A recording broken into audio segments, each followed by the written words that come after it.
ये तो सर आपने जो आज खुलासा किया है काफ़ी महत्वपूर्ण हो जाता है, लेकिन कल जो कोर्ट में हुआ है, हाई कोर्ट में राहत नहीं मिली है, वो क्या पहलू रहे, कांग्रेस उस पर क्या कहेगी?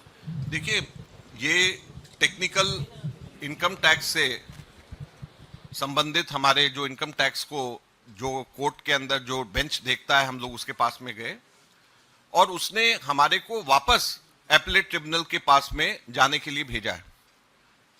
हम पूरी तरीके से आश्वस्त हैं, हमें रिलीफ कोर्ट से मिलेगा ही मिलेगा, रोक नहीं सकते हैं।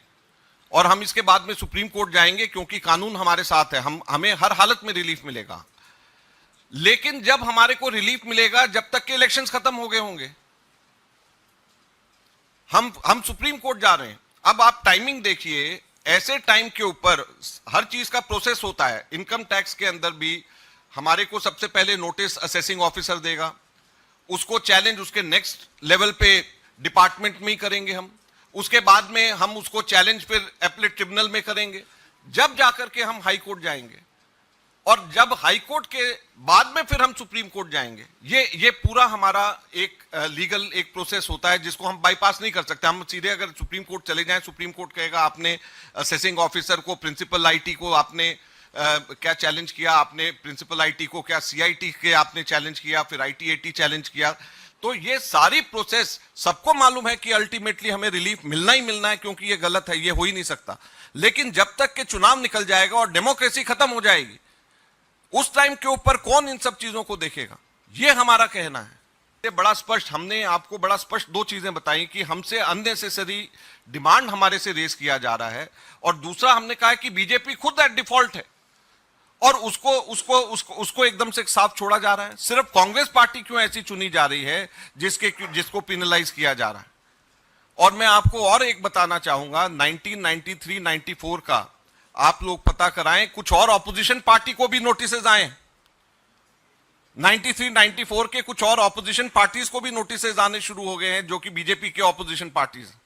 माकन साहब, जो डिमांड इसमें रेज किया गया है 93-94 का, तब भी आपकी सरकार थी, नरसिम्हा राव की सरकार थी, उसमें भी आप लोगों ने उसको क्लियर क्यों नहीं किया इसको? और 10 साल 2004 से 2014 तक भी आपकी सरकार रही, उसमें आपने इसको क्लियर नहीं क्यों नहीं किया? क्योंकि आज ये जो नौबत आई है, इसको पहले भी क्लियर कर सकते थे आप। आपका क्या मतलब क्लियर करने का?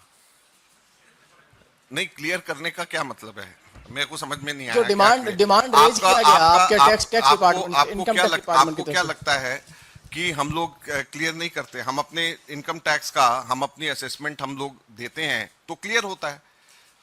जो सबसे महत्वपूर्ण बात आप हमसे पूछ रहे हो कि क्लियर क्यों नहीं कर रहे, हम लोगों ने क्लियर किया, जब तो अभी तक कोई डिमांड नहीं हुई। उसके बीच में 98 के आसपास में वाजपेयी जी की भी तो 5 साल की सरकार रही, उन्होंने तो हमसे नहीं रेज किया, इसका मतलब क्लियर था। अब एकदम से जो है ये 93-94 का अब जाकर के 30 साल बाद में अब कहां से आ गया? हमने तो हमेशा क्लियर, हमने तो पहले दिन से क्लियर किया हुआ था।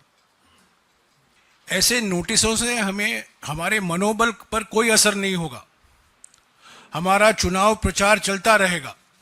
कुछ 2 दिन पहले हमने एक अभियान, मेरे विकास का 2 हिसाब अभियान की शुरुआत की।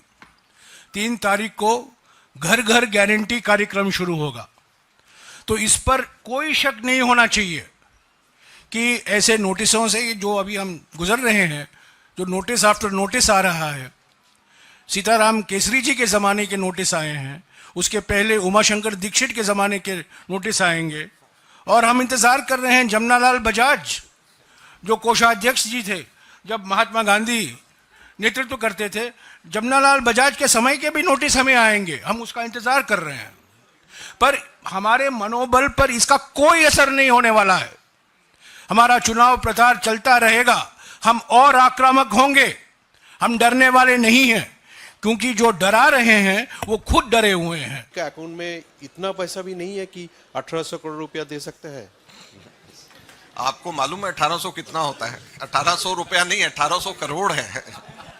1800 रुपया नहीं है, ये 1800 करोड़ है। आपको मालूम है 1800 करोड़ कितना होता है?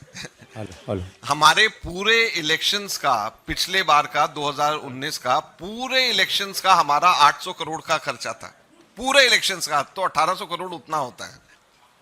मैं एक करेक्शन करूं, जो अभी अभी अजय माकन जी ने कहा है ये आरोप नहीं है, आपने गलत शब्द का इस्तेमाल किया है, एलिगेशन। ये एलिगेशन नहीं है, ये इलेक्शन कमीशन के वेबसाइट पर जो जानकारी खुद पार्टियां देती हैं उस पर हमने एआई का इस्तेमाल करके, आजकल हर बच्चा हमारे देश में आई और एआई की बात करते हैं, तो हम भी कुछ एआई जानते हैं और उसी एआई के सहारे हमने जो जानकारी बीजेपी पार्टी ने वेबसाइट पर है उसका विश्लेषण करके इन्होंने ये तथ्य आपके सामने रखा है। तो इसको एलिगेशन मत कहिए। ये 4,620 4,620 राइट 4,600 करोड़ रुपया जो वायलेशन है, ये एलिगेशन नहीं है, ये एआई के द्वारा जनरेट किया गया है। माकन जी 135 करोड़ रुपए का लियन और 1800 करोड़ रुपए का डिमांड नोट, इन दोनों पैसे को हटा के कांग्रेस के पास कितना पैसा बचेगा लोकसभा चुनाव लड़ने के लिए? आपको लगता है कि इसके बाद में भी कुछ बच जाएगा? माकन साहब, मेरा सवाल ये है कि जब आप ये प्रेस कॉन्फ्रेंस इस वक्त कर रहे हैं, देश से बाहर भी कांग्रेस पार्टी के अकाउंट फ्रीज होने का मुद्दा उठाया जा रहा है। यूएन में ये मुद्दा उठाया गया और ये कहा गया कि भारत में लेवल प्लेइंग फील्ड जो है, इलेक्टोरल जो प्रोसेस है, उसमें पॉलिटिकल पार्टीज को दी जा रही है या नहीं दी जा रही है, इसको लेकर कंसर्न जताया गया। आपको लगता है कि देश की छवि भी इससे खराब हो रही है? देखिए, मैं इस बारे में सिर्फ इतना कहना चाहूंगा, ये हमारा आंतरिक मामला है और हमारा संविधान सक्षम है। मैंने पहले भी बोला, हमारा संविधान सक्षम है, हम लोग सक्षम हैं कि अपने आंतरिक मामले को हम खुद ही सुलटाएं। हमारी न्यायपालिका मजबूत है और हमें उस पर पूरा भरोसा है। तो हमें किसी भी बाहरी मदद की जरूरत नहीं है, किसी विदेशी ताकत की जरूरत नहीं है। हम सक्षम हैं और हम इस मसले को हम खुद उठाएंगे और बाहर की किसी की भी हमारे को मदद की जरूरत नहीं है। ऐसी ही और खबरों से हमेशा अपडेट रहने के लिए चैनल को सब्सक्राइब कर लीजिए और वीडियो पसंद आया हो तो लाइक और शेयर करना ना भूलें।